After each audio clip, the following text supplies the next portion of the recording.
पैसे लेकर जाने देगी, ये देखने से पहले चलते हैं अगली लोकेशन पर। वो है ये रेलवे स्टेशन और यहाँ पे मैं आया हूँ पानी पीने। हम सबको पता है कि MRP से ज्यादा रेट पर चीजें बेचना एकदम इलीगल है, गैर कानूनी है। लेकिन कई लोगों का कहना है कि इस मैक्सिमम सिक्योरिटी रेलवे स्टेशन के बीचों बीच कुछ ऐसी दुकानें हैं जो MRP से ज्यादा दाम पर चीजें बेचती है। MRP से ऊपर ना जाना। और अगर ये सच है तो ये एकदम इलीगल है और मैक्सिमम सिक्योरिटी के बीचों बीच हो रहा है। तो ये पता लगाने के लिए मैं स्टेशन के अंदर गया। तो स्टेशन के अंदर आ गया हूँ, अब जाते सीधा प्लेटफॉर्म पर कुछ दुकानें दिखी और पानी खरीदने चल दिया। पानी की देना। जेब से 100 का नोट निकालकर पानी शॉपकीपर को दिया। लेकिन अब देखना ये था कि क्या वो ईमानदारी से जितने पैसे बनते हैं उतने वापस देगा। तो एक एक नोट ध्यान से गिनने के बाद उसने मुझे दिए सिर्फ 80 रुपए और बोतल की MRP है 15 रुपए, यानी कि 5 रुपए ज्यादा काटे। थोड़ी देर बचे हुए 5 रुपए देने का वेट किया, लेकिन वो दूसरे कस्टमर्स को सामान देने लगा। लेकिन इसे कंफर्म करने के लिए मैंने दोबारा से एक दूसरी दुकान पे पानी की बोतल ली। पानी की बोतल है और इस बार 20 रुपए दिए और 20 रुपए लेने के बाद शॉपकीपर ऐसे खड़ा हो गया कि जैसे बोतल का प्राइस 20 रुपए ही है। 20 की है क्या बोतल? तो दुकानदार 5 रुपए ना होने का बहाना मारने लगा। 15 रुपए की ये बोतल है और 20 रुपए में बेच रहे हैं। लॉ ब्रेक कर रहे हैं भाई ये लोग। हेंस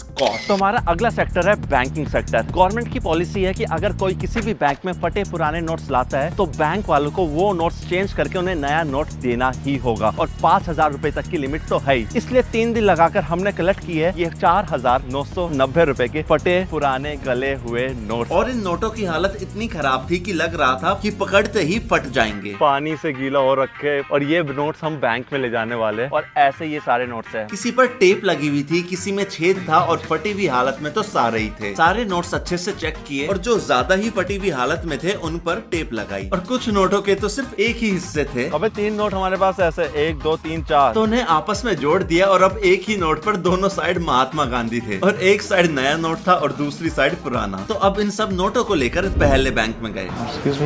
पुराने नोट्स हो जाएंगे मतलब चेंज। और जैसा सोचा था वैसा ही हुआ। बोला यहाँ पर नहीं होंगे, दूसरे बैंक में जाओ। तो पहले बैंक से रिजेक्ट होकर मैं दूसरे बैंक में गया। काफी देर लाइन में खड़े रहने के बाद जब नंबर आया तो इनको इनका काम करने के लिए ही रिक्वेस्ट करना पड़ा। ज्यादा नहीं है सर, मतलब ये आई थिंक 5,000 के तो नीचे ही है। आप देख लो, आप जितना कर सकते हो उतना।